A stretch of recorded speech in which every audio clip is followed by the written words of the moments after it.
प्राचीन काल की बात है। असम के ग्रामीण इलाके में तीरथ नाम का कुम्हार रहता था। वह जितना कमाता था उससे उसका घर खर्च आसानी से चल जाता था। उसे अधिक धन की चाह नहीं थी। वह सोचता था कि उसे अधिक कमाकर क्या करना है। दोनों वक्त वह पेट भर खाता था, उसी से संतुष्ट था। वह दिन भर में ढेरों मिट्टी के बर्तन बनाता, जिन पर उसकी लागत 7-8 रुपये आती थी। अगले दिन वह उन बर्तनों को बाजार में बेच आता था, जिस पर उसे 1.5 या 2 रुपये बचते थे। इतनी कमाई से ही उसकी रोटी का गुजारा हो जाता था। इस कारण वह मस्त रहता था। रोज शाम को तीरथ अपनी बांसुरी लेकर बैठ जाता और घंटों से बजाता रहता। इसी तरह दिन बीतते जा रहे थे। धीरे धीरे एक दिन आया कि उसका विवाह भी हो गया। उसकी पत्नी का नाम कल्याणी था। कल्याणी एक अत्यंत सुंदर और सुशील लड़की थी। वह अपने पति के काम में खूब हाथ बंटाने लगी। वह घर का काम भी खूब मन लगाकर करती थी। अब तीरथ की कमाई पहले से बढ़ गई। इस कारण 2 लोगों का खर्च आसानी से चल जाता था। तीरथ और कल्याणी के पड़ोसी यह देखकर जलते थे कि वे दोनों इतने खुश रहते थे। दोनों दिन भर मिलकर काम करते थे। तीरथ पहले की तरह शाम को बांसुरी बजाता रहता था। कल्याणी घर के भीतर बैठी कुछ गाती गुनगुनाती रहती थी। एक दिन कल्याणी तीरथ से बोली कि तुम जितना भी कमाते हो वह रोज खर्च हो जाता है। हमें अपनी कमाई से कुछ न कुछ बचाना अवश्य है। इस पर तीरथ बोला, हमें ज्यादा कमाकर क्या करना है? ईश्वर ने हमें इतना कुछ दिया है, मैं इसी से संतुष्ट हूं।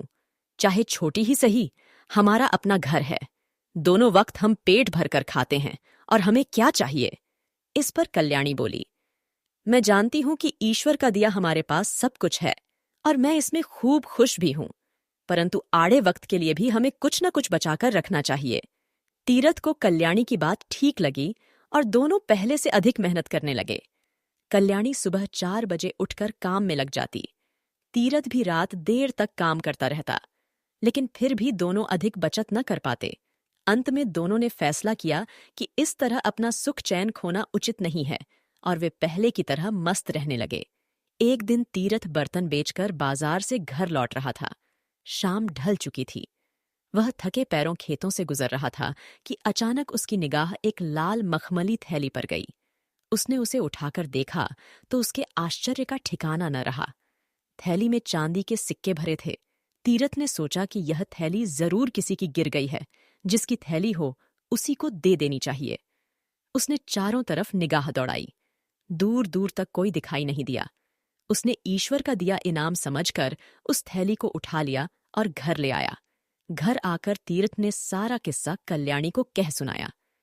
कल्याणी ने ईश्वर को धन्यवाद दिया।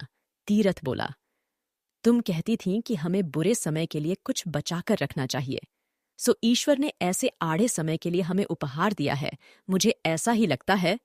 कल्याणी बोली, हमें गिनकर देखना चाहिए कि ये चांदी के रुपये कितने हैं। दोनों बैठकर रुपये गिनने लगे। पूरे 99 रुपये थे। दोस्तों, ऐसे और भी इंटरेस्टिंग कहानियों के लिए मेरे चैनल को सब्सक्राइब करना मत भूलिएगा। तो आइए अब आगे सुनते हैं। दोनों खुश होकर विचार विमर्श करने लगे। कल्याणी बोली, इन्हें हमें आड़े समय के लिए उठाकर रख देना चाहिए, फिर कल को हमारा परिवार बढ़ेगा तो खर्चे भी बढ़ेंगे। तीरथ बोला, पर 99 की गिनती गलत है, हमें 100 पूरा करना होगा, फिर हम इन्हें बचाकर रखेंगे। कल्याणी ने हाँ में हाँ मिलाई। दोनों जानते थे कि चांदी के 99 रुपये को 100 रुपये करना बहुत कठिन काम है, परंतु फिर भी दोनों ने दृढ़ निश्चय किया कि इसे पूरा करके ही रहेंगे। अब तीरथ और कल्याणी ने दुगुनी चौगुनी मेहनत से काम करना शुरू कर दिया। तीरथ भी बर्तन बेचने सुबह ही निकल जाता, फिर देर रात तक घर लौटता। इस तरह दोनों लोग थक कर चूर हो जाते थे। अब तीरथ थका होने के कारण बांसुरी नहीं बजाता था, न ही कल्याणी खुशी के गीत गाती गुनगुनाती थी। उसे गुनगुनाने की फुर्सत ही नहीं थी। न ही वह अड़ोस पड़ोस या मोहल्ले में कहीं जा पाती थी। दिन रात एक करके दोनों लोग एक एक पैसा जोड़ रहे थे। इसके लिए उन्होंने 2 वक्त के स्थान पर एक भक्त भोजन करना शुरू कर दिया, लेकिन चांदी के 100 रुपये पूरे नहीं हो रहे थे। यूं ही 3 महीने बीत गए। तीरथ के पड़ोसी खुसर फुसर करने लगे कि इनके यहाँ जरूर कोई परेशानी है, जिसकी वजह से ये दिन रात काम करते हैं और थके थके रहते हैं। किसी तरह 6 महीने बीतने पर उन्होंने 100 रुपये पूरे कर लिए। अब तक तीरथ और कल्याणी को पैसे जोड़ने का लालच पड़ चुका था। दोनों सोचने लगे कि 100 से क्या भला होगा, हमें 100 और जोड़ने चाहिए। अगर 100 रुपये और जुड़ गए तो हम कोई व्यापार शुरू कर देंगे और फिर हमारे दिन सुख से बीतेंगे। उन्होंने आगे भी उसी तरह मेहनत जारी रखी। इधर पड़ोसियों की बेचैनी बढ़ती जा रही थी। एक दिन पड़ोस की रम्मो ने फैसला किया कि वह कल्याणी की परेशानी का कारण जानकर ही रहेगी। वह दोपहर को कल्याणी के घर जा पहुंची।